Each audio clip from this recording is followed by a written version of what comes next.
So, you've probably heard the buzz. Starlink is Elon Musk's big swing at fixing internet in places where traditional providers drop the ball. Whether you're tired of slow DSL, cable that cuts out, or fiber that still hasn't made it to your neighborhood, Starlink promises high-speed Wi-Fi almost anywhere, even in the middle of nowhere. But is it actually fast? Is it reliable? And is it really worth the price? I did all the testing so you don't have to, and we're breaking down the residential Starlink kit to see if it lives up to the hype or just looks cool on your roof. Hey guys, welcome back to our channel. I'm Hanna, reviewer at BroadbandNow, where we offer in-depth reviews and hands-on tests of the latest internet equipment. Today's spotlight, the Starlink Residential Kit, a totally different kind of internet setup that skips the cables and talks to satellites instead. I'm going to walk you through the setup experience, real-world performance, the pros and quirks, and whether it's actually a good value for what you get. If you've been wondering whether Starlink is the game changer it claims to be, I've got answers. As always, don't forget to like this video and subscribe to our YouTube channel for more in-depth reviews and guides on all things broadband. Take a look.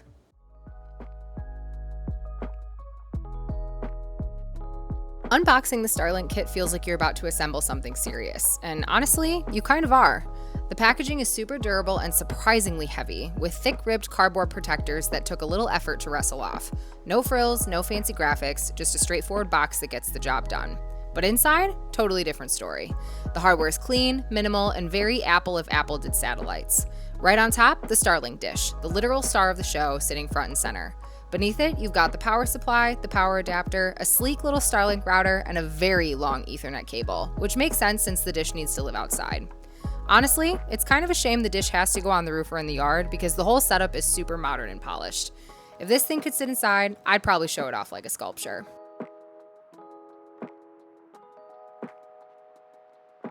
Alright guys, let's talk specs. The residential kit includes the 3rd gen rectangular Starlink dish, which pairs with a dual-band Wi-Fi 6 router. Inside the box, you get a 75-foot outdoor rated Ethernet cable, a power supply with a PoE injector, and the Starlink router. It's designed to be mostly hands-off. Plug it in, set it up outside with a clear view of the sky, and it gets to work connecting to the satellite network. As for cost, the hardware will set you back anywhere between $350 to $600 up front, and there's an additional monthly service for $120 per month for residential users in the US. But there's no contracts, and you can pause service if needed, which is great for seasonal users or folks living off-grid part-time. You won't find a ton of customization on the surface, at least not compared to pro-level mesh systems, but the experience is designed to be seamless, and I'll get into the app features a bit later.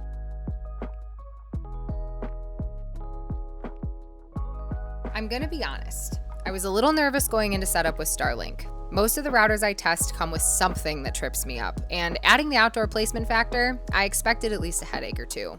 But this, easiest setup I've ever done during my time with broadband. No joke. The only thing that really required any thought was finding the right spot to place the dish.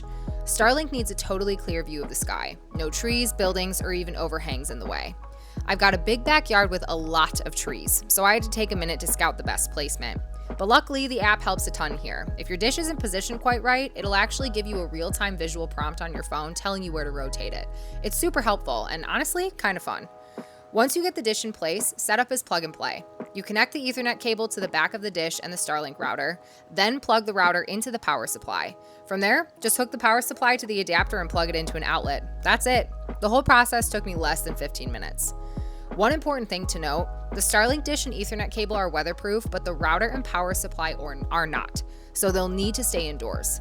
That's not a big deal for some folks, but if you're mounting the dish on your roof or farther out in your yard, you might need to get creative with cable routing. A lot of Starlink users end up drilling through walls or making small home modifications to connect everything cleanly indoors. So while it's super easy to set up, just be prepared for a little bit of planning if your ideal dish location isn't close to an outlet. The app setup, just as smooth. I'm a big fan of user-friendly apps, and Starlink nailed it here. Everything is super intuitive, with step-by-step prompts that walk you through the whole process. It took about 10 minutes total for the app to connect to my Starlink dish and get Wi-Fi up and running. And this might sound like a long time if you're used to traditional routers, but remember, Starlink's not just booting up a network, it's literally reaching out to satellites in the sky. Once it made that connection, I was online. You just follow the prompts, name your Wi-Fi, set a secure password, and let the system do the rest. No confusing menus, no advanced settings thrown in your face, just a clean, guided experience that works right out of the gate. The app also comes with some surprisingly helpful features. You can check your signal strength in real time, see how many devices are connected, run a network health check, and monitor overall performance. It's not overloaded with pro-level controls, but it gives you exactly what you need to feel confident in your setups working like it should.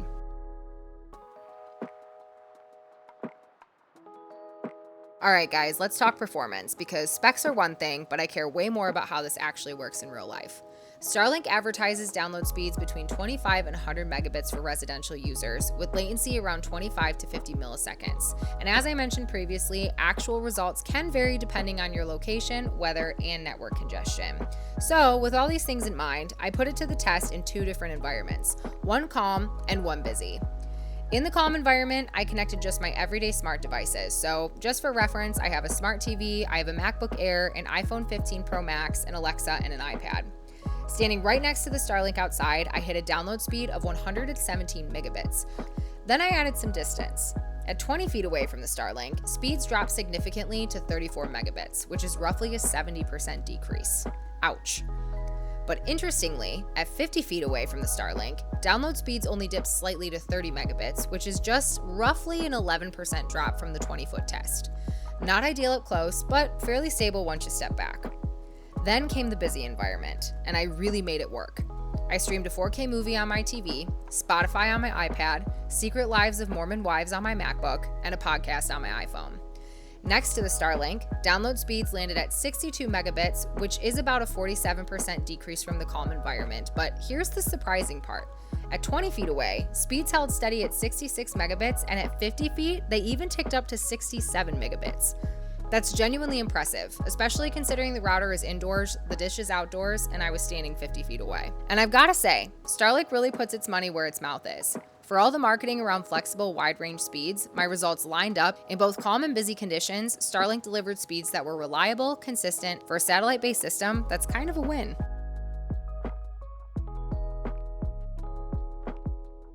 Now, how does Starlink stack up against more traditional options like cable, fiber, or even high-end mesh systems? Well, it really depends on where you live. If you're in an area with access to fast, reliable fiber from providers like AT&T or Verizon, or you've got a strong cable connection through Xfinity or Spectrum, Starlink probably isn't going to beat those speeds or latency. Most fiber plans blow past Starlink's 100 megabit ceiling and offer lower ping, which matters for gaming or real-time video calls. But here's the thing, you guys. Starlink isn't trying to win in major metro areas. It's built for the people who are stuck with DSL, spotty rural cable, or nothing at all. If you live somewhere where traditional ISPs either don't reach or don't care, Starlink becomes an incredibly appealing option. It's fast enough to stream, game, work remotely, and run smart home devices, and does all that without depending on wires under the ground. And when you compare it to other satellite internet providers like HughesNet or Viasat, it's not even close. Starlink offers faster speeds, dramatically lower latency, and a much better overall experience, especially when it comes to real-time tasks like video calls, gaming, or just browsing without delays. HughesNet and Viasat still rely on geostationary satellites, which are thousands of miles above the Earth. Starlink uses a network of low Earth orbit satellites, which means far less lag and way more consistency.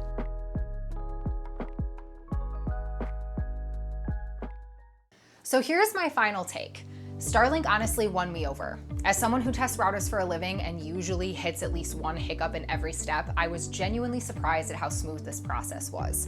Setup was simple, the app was intuitive, and the performance exceeded my expectations, especially considering this is satellite internet literally beaming down from space, you guys. Is it perfect? No, the router isn't as advanced as what you get with a dedicated mesh system, and you might need to make a few adjustments to get everything wired inside if your dish placement is tricky. Additionally, if you already have access to fast, affordable fiber or high-speed cable, Starlink probably isn't your best bet. But for the folks Starlink was built for, rural homes, cabins, off-grid living, or even just neighborhoods where ISPs have stopped showing up, this is a game changer.